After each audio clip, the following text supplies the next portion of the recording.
let's make another soap. My first layer is going to be a medium blue. It's going to represent a kind of like a snowstorm in the middle of a day. And I'm adding some white shredded cold processed soap. And then I'm going to be stick blending this soap to chop up those pieces into little bits to make it look like snow. The fragrance I'm using for this soap is called Comfort and Joy, and it's reminiscent of a warm apple cider on a cold winter day. I am pouring this first layer of soap into my mold, and then I'm letting it set up for a few minutes. After the soap had set up enough, I am scraping the top layer with my first design. Next, I'm mixing up a batch of black and white soap and then pouring them into the mold. I had to pour these really carefully. I had to make sure that they didn't mix with each other. After they had set up enough, I used another scraper. And I had to go over it a few times and keep adding a little bit more soap to make sure I filled in any gaps. Next, I mixed up another batch of soap, and this one's going to be red. And I carefully poured my red soap on top of where I had poured the white soap previously.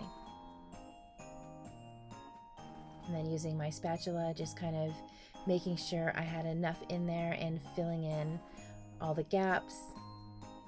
And then I let it set up. After it had set up enough, I scraped it again.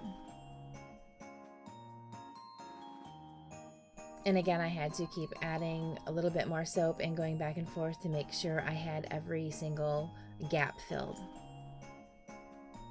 And then I was trying to clean up the red soap that had gotten onto the black soap.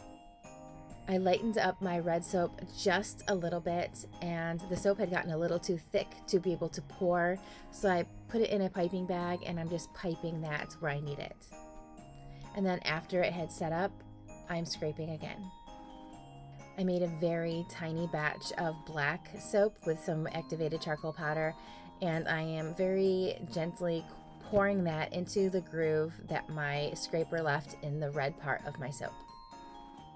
And then after that had set up, I'm scraping again. I made a final batch of completely white soap, and I am pouring that all over the top of the soap to fill the mold. And after that had set up, I'm using a wooden stick to just level off the very top. The next day, it's time to unmold and cut the soap.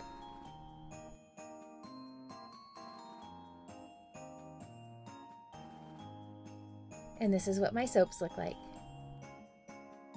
Where I live in upstate Western New York, you can drive down any back road in the middle of a snowstorm, and this is the scene that you will see. So this just looks like home to me, and I absolutely love these soaps. These may be my favorite ones I've ever made.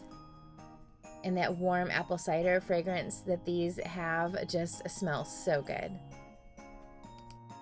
These will be available for pre-order in my next release, which is October 21st at 6 p.m. Eastern Time, 3 p.m. Pacific Time.